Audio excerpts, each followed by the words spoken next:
When I was 11 years old, my parents moved me to Salem, Oregon. I remember on my first day of school, I had math in first period. Our teacher assigned us problem-solving exercises from the textbook. While trying to figure out why Sally had 50 more marbles than Tony, I felt a tap on my shoulder. I turned around and saw a cute boy with blonde hair and blue eyes. My heart started to pound. I wondered to myself, why is he tapping me? Was he going to ask me out? After he flashed a charming smile at me, I held my breath and waited for him to speak. Do you know the answer for question 5?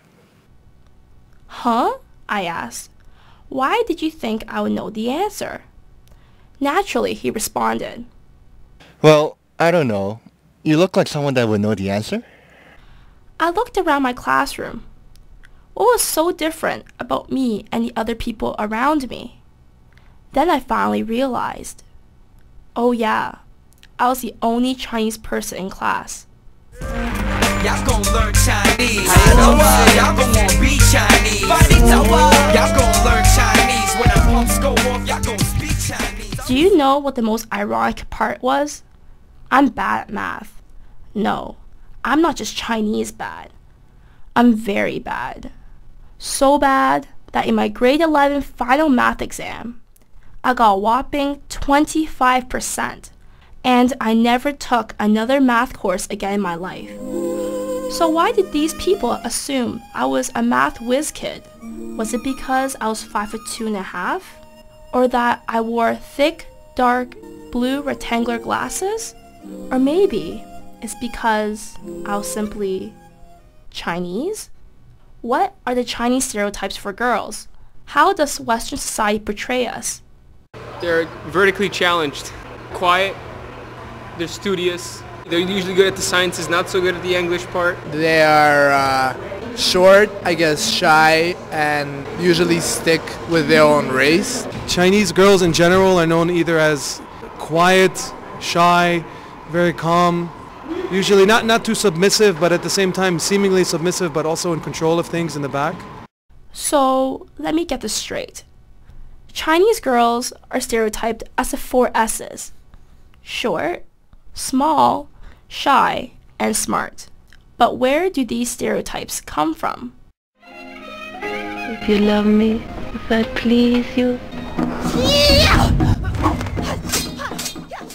That's right, movies.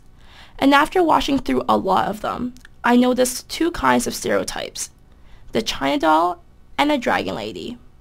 Terry Wu wrote a novel called Banana Boys about 5 Chinese guys in their 20s growing up in Canada. Although he focused on Chinese male stereotypes, he definitely sees obvious stereotypes for females in the media as well. If you look in popular culture, it's interesting, like many television shows or movies or whatever, they do feature like an Asian girl, but they're always in this like ridiculously sexualized sort of type role. It's hard not to ignore for sure. Any movie with Lucy Liu, for example, she's turned into this really hypersexual dragon lady sort of type. Another stereotype, right, is of the Asian woman as a very submissive China doll sort of type, very quiet, very obedient, very, bound feet. You just kind of wonder, all these people who are producing these movies and writing these stories, do they really actually know what Asian women are all about? That they have to be so superficial to basically slot these women into these really limiting sort of type roles. But growing up in a large Chinese community like Toronto, I realized there's so much more than just China dolls and dragon ladies. Ask any Chinese person in the city, and they'll tell you a completely different set of stereotypes. There's fob girls and CBC girls. A CBC girl, like fob girls. You're either a fobby Asian or just the banana Asian. What is a fob? William Kwang, a 22-year-old linguistics student, sees them all the time. Well, the fobs ones are basically short for fresh off the boat, and they are the ones who were not born here. And when they bring it here, they have this kind of rejection of this new Canadian culture. Then what is a CBC?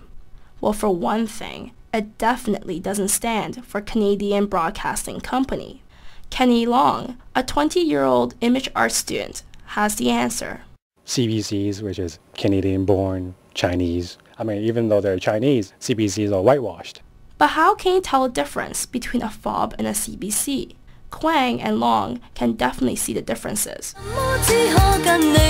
Karaoke. Oh my god.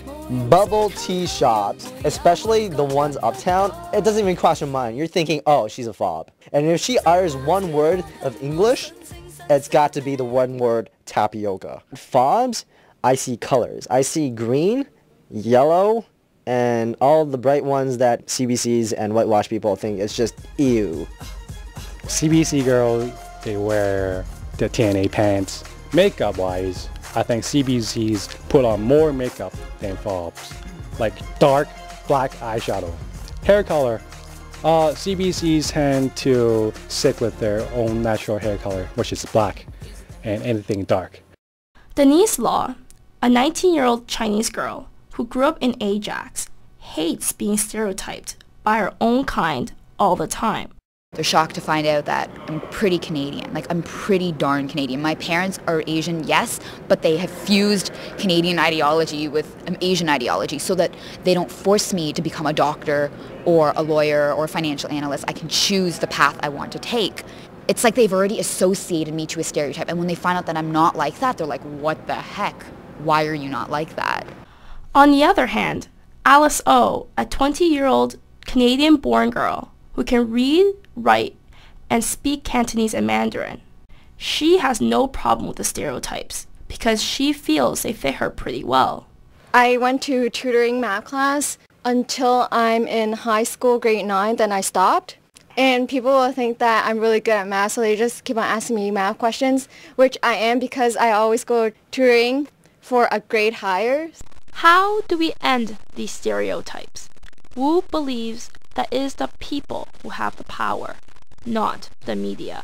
Solely blame the media is completely disingenuous. That almost takes power away from the individual to basically sort things out for themselves, right?